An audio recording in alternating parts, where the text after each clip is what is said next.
What's up guys, Rick here, back again with another video with Adventure Outline. Guys, welcome back to the channel today.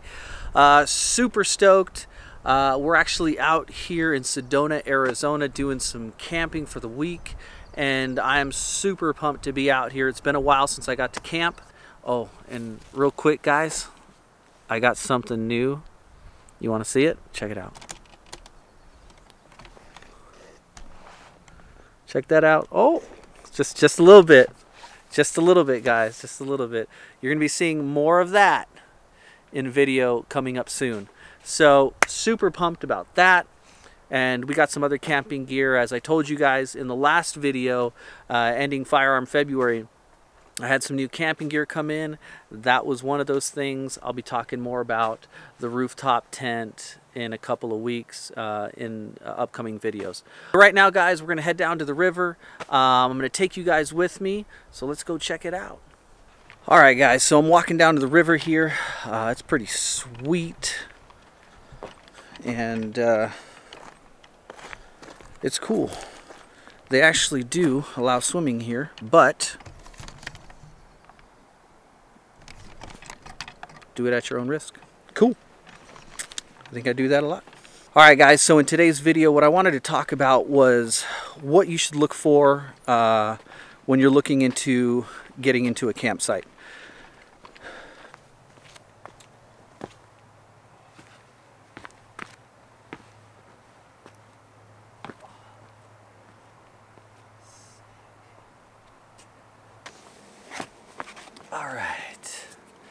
All right guys, so what do I typically look for when I'm searching for a campsite?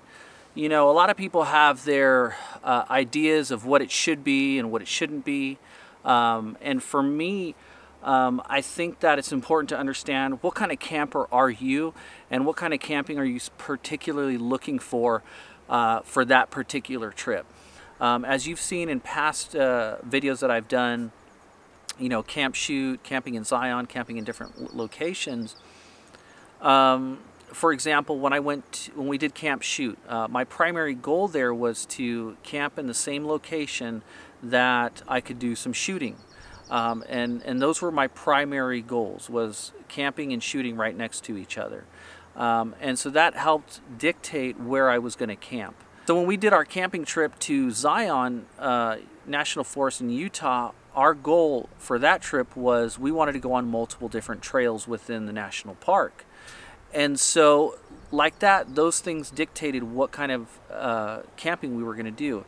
When we're camped out this week in Sedona, Arizona, my wife and I, our goal this time was particularly, we wanted to spend time at camp. And so we wanted to focus on finding a campsite that had things that we enjoyed, but we wouldn't have to leave the camp in order to have those things. Those things kind of dictate where we're going to camp.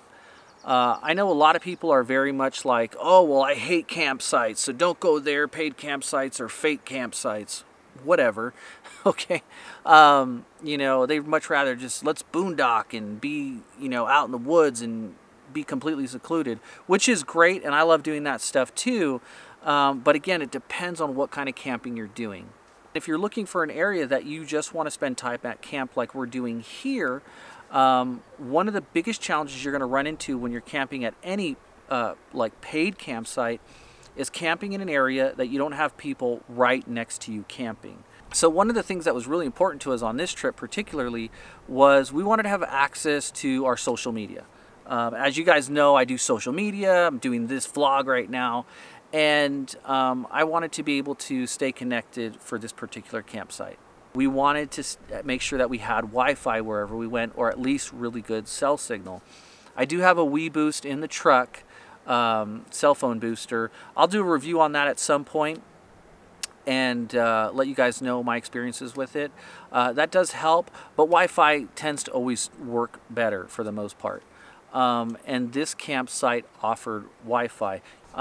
If you're looking for a campsite that has running water and bathrooms and showers and stuff like that and Wi-Fi, you're gonna have to stay at a paid campsite.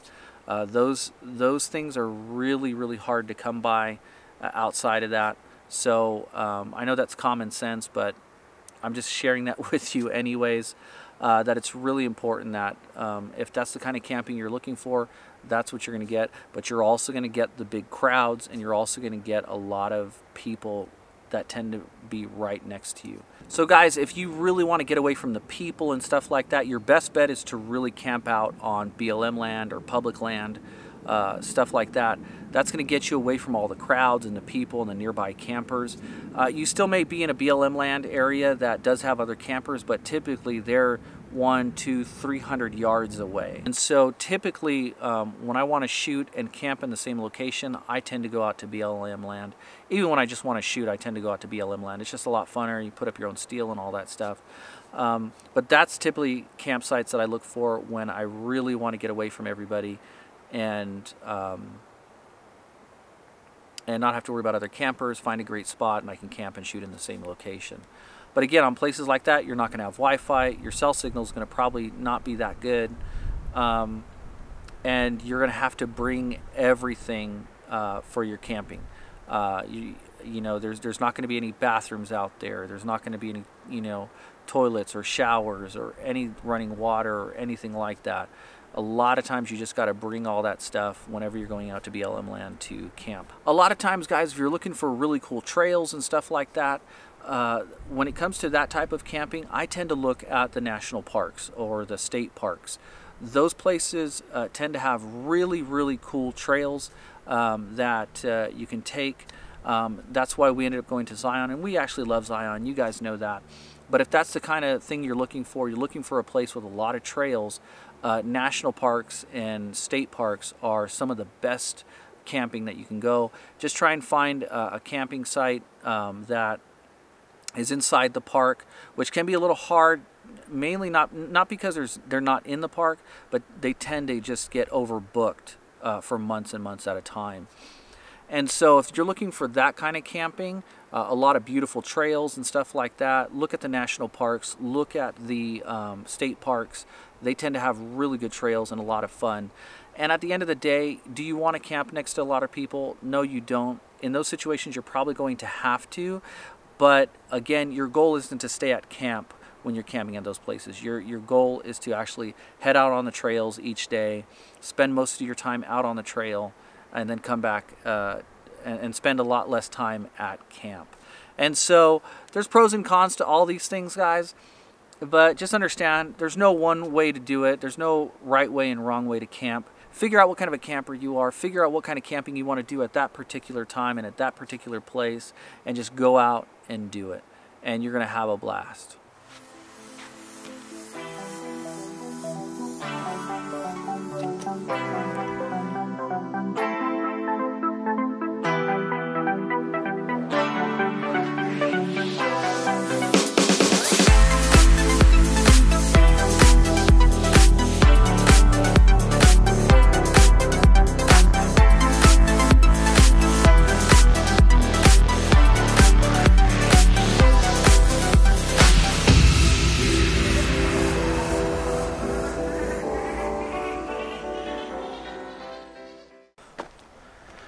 Alright guys, so I hope this video helps you figure out, what to look for on your next camping trip. If it does, please comment down below. Let me know what kind of a campsite you guys look forward to. And let me also know what kind of campsites do you want to see here on the channel. We're always going camping, and I love having your guys' ideas so that we can figure out some new stuff. So thanks so much for watching, guys. Guys, if you like this video, please kick that subscribe button. Give us a like, give us a thumbs up, share this video with your friends. And as always, I'll see you next time right here on Adventure Outline.